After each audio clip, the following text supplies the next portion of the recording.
весна. Прозрачная зелень первых листьев, чистые стволы берез и запах еще не просохшей земли.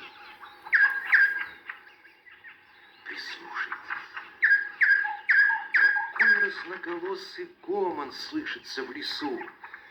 Все птицы поют, кричат и щебечут одновременно.